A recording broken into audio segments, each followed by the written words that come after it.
What's up, people? Welcome back to Chris Chats Comics. My name is Chris Gonzalez, and I'm back again for another episode of Trade Talk Tuesdays. And in this episode, I'm going to be discussing Predator Kills the Marvel Universe, written by Benjamin Percy. So let's get into it. Welcome back. So Trade Talk Tuesdays is the video series where I highlight and do like a recap, discussion, review of a collected edition. And it doesn't necessarily have to be a trade paperback. It can be a hardcover, and so it doesn't have to be just one. I could do a few. But yeah, like I mentioned, this week's episode, I'm going to be discussing Predator Kills the Marvel Universe. And this is written by Benjamin Percy. And if you can also check out the second episode of Trade Talk Tuesdays, where I discuss the three other Predator versus series: the Predator versus Wolverine, Predator versus Black Panther, and Predator versus Spider-Man, also written by Benjamin Percy. So I'll leave a link at the end of the video so you can check that out. But yeah, this is the fourth entry in that series. It directly follows up the Predator versus Spider-Man story. So yeah, again, this is written by Benjamin Percy. The pencils are done by Marcelo Ferreira, Daniel Bigotto, and Brent Peoples, and the inks are done by Jay Leaston, Daniel Bigotto, and Brent Peoples, and the colors are done by Frank DeMarta, and the letters are done by Clayton Cowles. And like always, I'm going to read the back excerpt on the book. So the biggest crossover yet between the iconic franchises of Marvel and Predator. So the Predator King, emboldened by a new vibranium arsenal and aided by a surprising human ally, launches an all-out invasion of Earth, claiming the planet as a hunting preserve. After several battles in our solar system, which devastate both the Guardians of the Galaxy and the Fantastic Four, the Predators escalate to the next stage of their war, and the X-Men and Avengers are at the top of their kill list. Wolverine, Spider-Man, and Black Panther call on their collective experience battling predators in the past, but will it be enough? Who will survive this extinction-level event as the entire Marvel Universe finds itself in the tri-laser crosshairs of the Predators? So this collects Predator Kills the Marvel Universe, issues 1 through 5. And yeah, again, I mentioned all the creators. So I really thought this was a fun story. And like all the other Predator versus series that came before this, also written by Benjamin Percy, I thought these were really fun. And it does justice both the Marvel side and the Predator side. So let's go ahead and get into it. So issue 1, it starts off with the Guardians of the Galaxy, and I feel that Benjamin Percy definitely nails the voices of both Rocket and Star-Lord Peter Quill. And it's similar to James Gunn's version of the characters. So it starts off with them, and they receive a distress signal from a ship that's floating out into space. So Quill and Rocket, they go investigate. They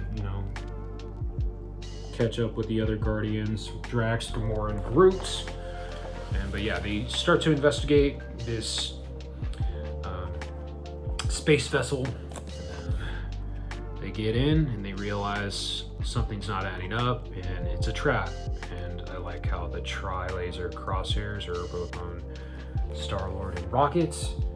And then, damn, Peter Quill is the first one to die, and I thought this was pretty shocking. There's some gory elements in the series, definitely. So the Predators are now after Rocket,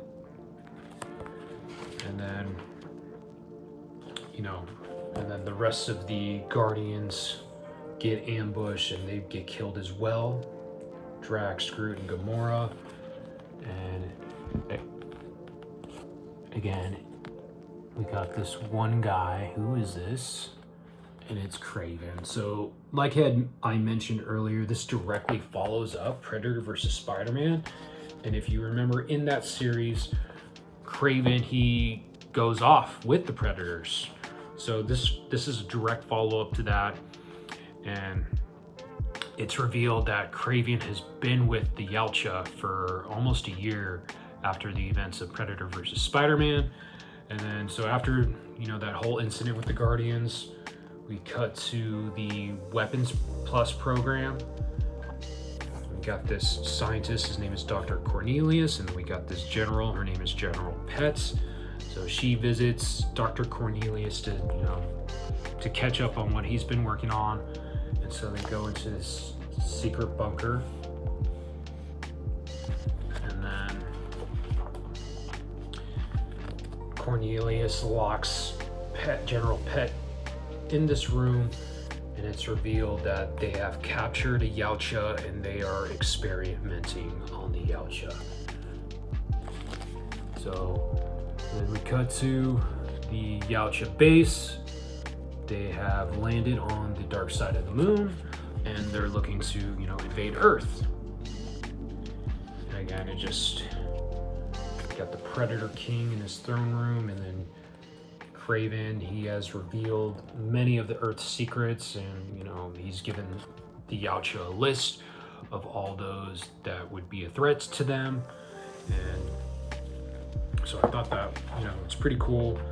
And then we get this character, the Predator King's son, is one of the sons, and his name is Graveyard, and he has armor that's made of completely out of vibranium, and they've obtained the vibranium from the Predator versus Black Panther series.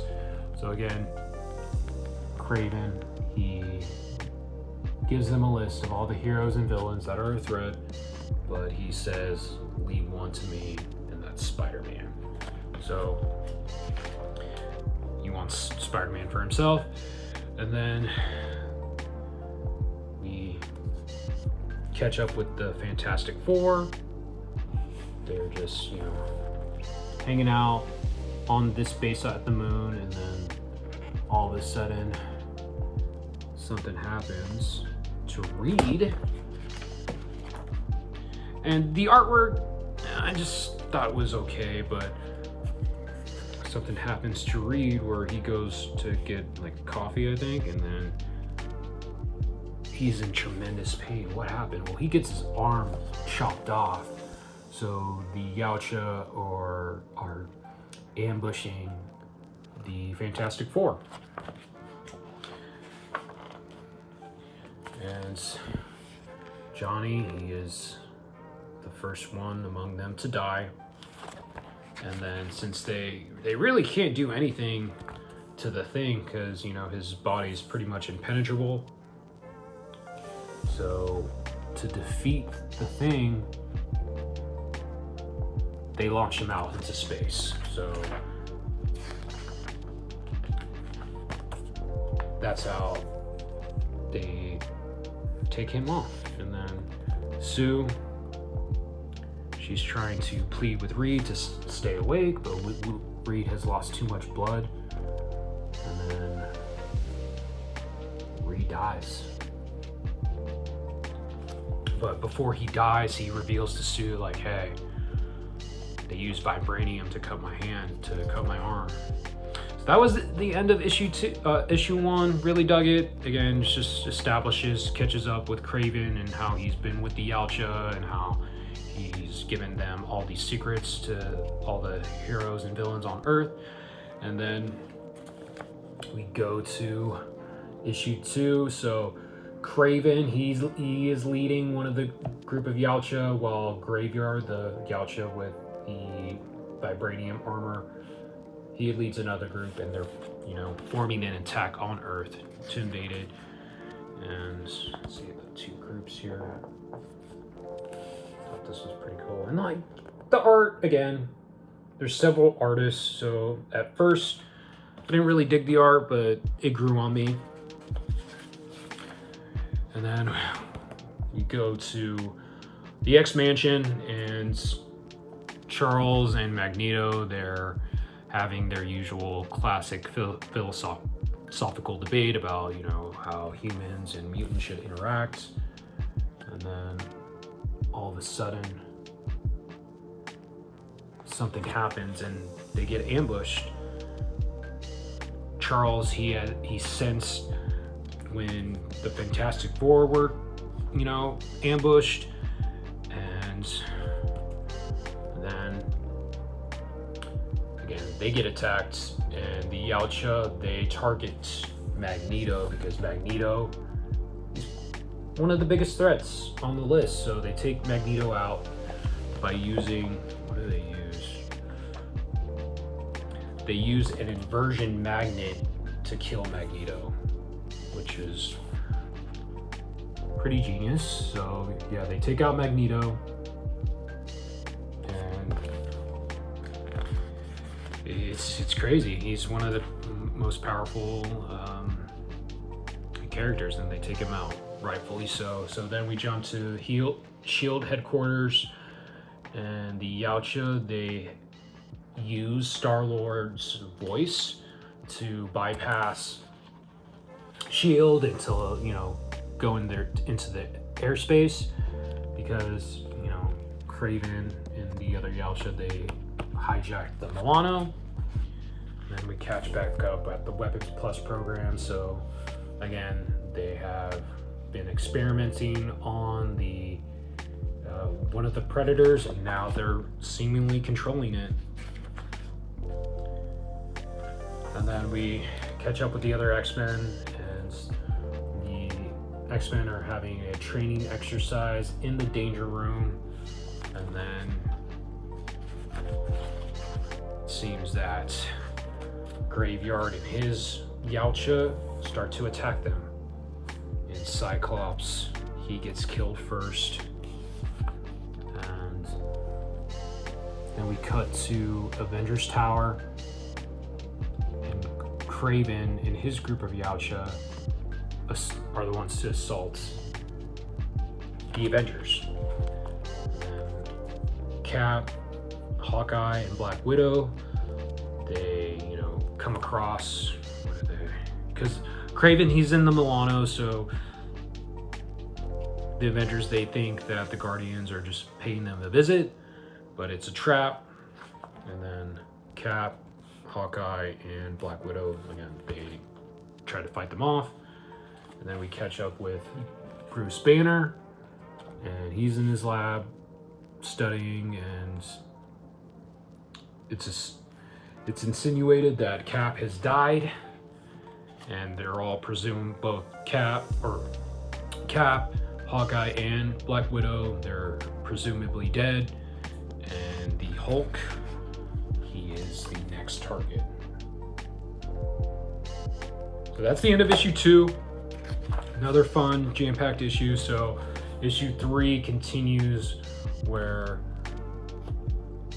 Hulk, he is chasing Kraven, and the invasion is in New York is full on. But yeah, most of the beginning of issue 3 is the Hulk coming after Kraven, and I just thought this panel was really cool with the tri-laser, all the crosshairs focusing on Hulk. I just thought that was a really cool visual. And again, Hulk, again, one of the most powerful, takes out a lot of the Yautja. Just look at it, Hulk smash everything. Come on now, don't fuck with Hulk. But Kraven, it goes into a little bit of his time training with the Yautja, and he feels that he's at home when he was with them. And so he leads the Hulk out in the open, where they have developed it's called a vibranium Hulkbuster, and it drains all the gamma radiation from the Hulk, and that reverts him back to Bruce Banner. And when he's back as Bruce Banner, Kraven uses this vibranium axe to kill Bruce. So that's how they defeat the Hulk, which was pretty crazy. And then now we jump to Wolverine, and again, like in the Predator versus Wolverine series, he has a lot of history with the Yautja, so he's going back to the X Mansion, and he discovers that it's on fire, and you know, because it was attacked earlier. And again, Wolverine, he's really familiar with the Yautja, so he gets, and then they throw Professor X's burning body at him, and Logan, he's really distraught over this. And again, the Tri-Laser crosshairs on him, and Graveyard, he approaches Wolverine, and he blasts him. Look at this, damn! He blasts most of the skin on his face. That's a crazy visual. The vibranium skeleton, and then Graveyard, he wants Wolverine's no, not vibranium, adamantium skeleton. So Graveyard wants that adamantium skull as a trophy, but then Nightcrawler shows up and saves Logan by teleporting him out of there. And yeah, so then the Predator King reveals and unleashes the next wave in their invasion. So they send out a shitload of drones all over the planet at very important power and infrastructure points. And then so we see Iron Man and Spider-Man discover that New York is on fire and the Avengers Tower is crumbling. So, and I thought this was pretty cool, double page spread of the Predator King just taking off his helmet, embracing that they're about to take over the planet, and then the drones, they attack all of the crucial areas across the planet, and then so we see the Predator King about to, you know, continue on with the next phase of their invasion. But when they leave, it's revealed that Sue Storm, she is on the Yautja base, and she's looking to sabotage their whole base to, you know, enact revenge against, you know, the deaths of her family. So that was the end of issue 3. And then in issue 4, we start off, it's revealed that multiple heroes and villains have been killed by the Predators, including Daredevil, Elektra, Doctor Strange. We got Green Goblin here, Vulture, the Kingpin was killed, and they're about to kill Doc Ock. So New York is being, you know, taken over, and eventually Thor shows up, and Thor again is on the top of the kill list, and in order for them to take out Thor, they can't do it like one-on-one. So they take him and they use this machine. They use a vibranium bullets to shoot and to pierce his armor and his skin, and that incapacitates him. And then they use a gravity well to sink him into the Earth's core and to pretty much kill him by lava and magma.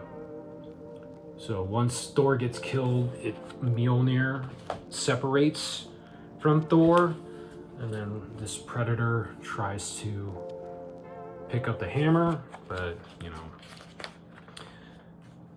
Wolverine prevents it and starts killing him. Thought this was pretty badass. So Wolverine is just going ham on this Predator, and just really dug the action sequences, just really kinetic and very, very exciting. So Nightcrawler and Wolverine, again, Wolverine kills that Predator, but then they get captured, get put in this net, and they're able to escape, but just barely. So yeah, then Graveyard comes up and he's kicking Wolverine's ass. He stabs him with the vibranium spear, and it looks like they're gonna be killed.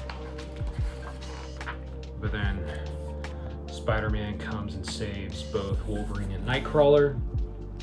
But then Iron Man has to save Spidey.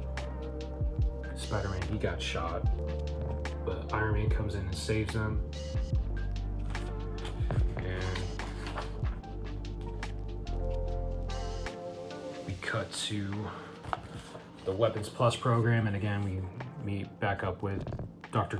Cornelius and General Pets, and their it's called Predator X, the predator that they've been experimenting on, and they have programmed it to kill and go after Kraven. And so they drop off the Predator in the battle zone, and the Predator X is now on the way to hunt down Kraven. Then we cut back to the Yautja base on the moon, and then Sue Storm, she is looking to sabotage their base and to destroy it. But before she gets to do so, because again she's using her force fields to make it implode, but before she can finish it off, the Predator King stops her.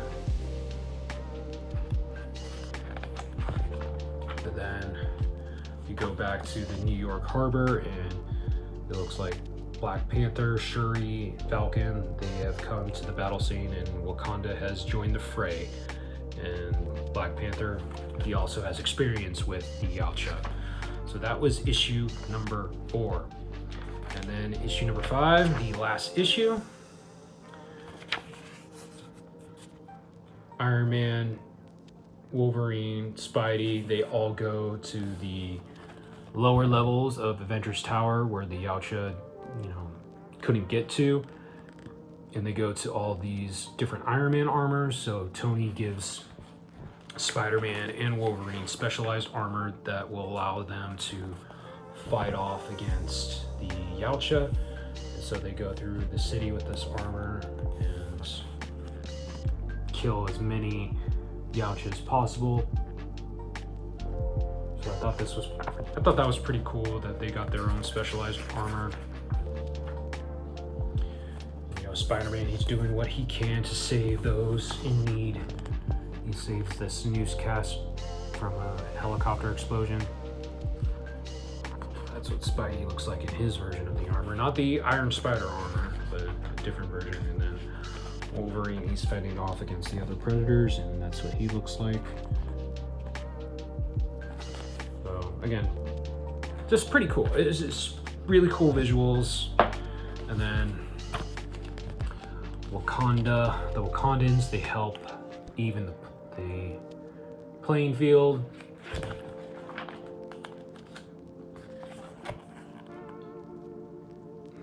Really cool visuals. So the Wakandans help then Kraven. Again, he's basking in all his trophies. And again, he's looking for Spider-Man, but who has found Kraven? It is the Predator. Predator X has found Kraven and kills him, but Kraven's he's glad that he found somebody worthy to kill him. Then we jump back to the Yautja base on the moon. The Predator King is about to kill Sue Storm, but this is pretty badass. She uses her force field powers to make his head explode from the inside. So I thought that was really cool. And then she goes ahead and Sue sacrifices herself to destroy the Predator base on the moon. So once that is destroyed, the Graveyard, he gets distracted for a little bit, and that gives Logan ample amount of time to just go ballistic on this dude's face. says, like, take off your helmet. Predator takes off his helmet, so Logan just goes ham on this dude's face. Really cool.